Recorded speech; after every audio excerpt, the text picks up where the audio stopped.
De Frieske derby tussen ONS Snits en Harkemasse Boys. Het is een mooi affiche in de Sneurs-Tredde divisie. Het wordt om seizoenen spelen. Het Simmer Sintje is er nog bij. En voor één speler is het sowieso een bijzondere wedstrijd. Martijn Batto, hij speelde in het verliezen bij Harkemasse Boys en komt nu uit voor ONS Snits. Die ploeg komt het best uit de kleikamer. Na een goed kwartier krijgt ONS hier een vrije trap.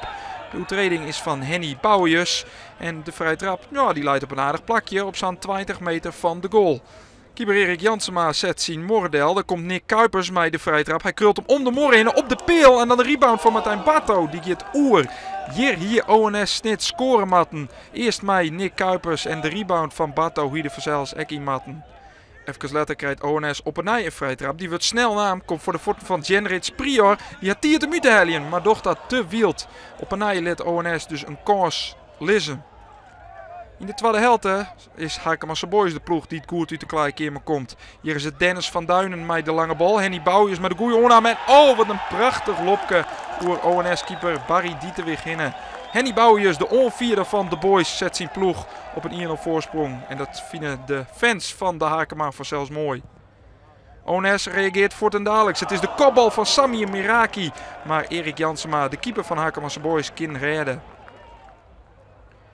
Op een ONS dat dan op jacht gaat naar de liekmaker. Het is hier Martijn Batto. Zie ik het de combinatie onder de rechterkant met Dantema. Frits Dantema dribbelt op. Keert boetenom, binnenom. Nee, toch binnenom. En dan komt de bal met een beetje gelok voor de voeten van Martijn Batto. En ja, het is uitrekken en Martijn Batto. Die Tjessin oude club scoort voor ONS Snits. Hij zet naar een goed jaloere spelen. De tussen staan weer in Liekwicht. Het spits van Cambuur met zijn tweede goal voor ONS. Lang kan ONS net van de voorsprong geniertje, want hier zit Jari Slot, komt door de rechterkant. Prachtige voorzet en een geweldige goal van Robert Stelpstra. Hij kopt de bal 10 draads in en zet Harkemasse Boys daarmee op een 2-1 voorsprong. Na 21 minuten wordt het dus 2-1 voor Harkemasse Boys. ONS-keeper Barry Dieterwig wie kansloos is.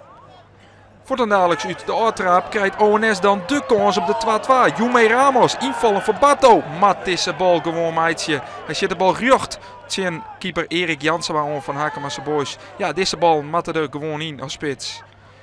Even later op een kans voor ONS. Het is wat een scrimmage. De bal bloot wat hingen. Komt hij dan dors voor.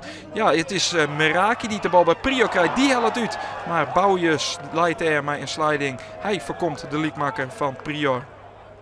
In de eindfase is het pompen of versuipen voor ONS. Valt die bal nog een keer goed? Ja, hier misschien via Prior. Nee, hij rekt de bal net goed. De bal wordt pakt door Jansma en dat betekent dat Harkemasse Boys de Frieske derby wint. Het wordt 2-1 en de matchwinner is Robert Stelpstra.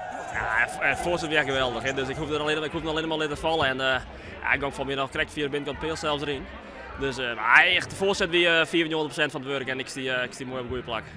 Daar ben je spits voor, toch? Ja, dat is exact. Dus vertel hem gewoon. Hartstikke mooi goal. We doen onszelf tekort, vind ik, na deze wedstrijd. Omdat ik denk ook dat er beste kansen voor ons waren vandaag. En dan is ook kwaliteit. Nou treffen je me net, want Jim had een teamfeestje, jong Jerk. Ja, dat is goed. Dus ja, die jongens gaan nog even weg. Nou, dat is perfect, toch? Trainer net bij? Nee, de trainer gaat niet mee. Laat ze maar mooi even uit de band springen.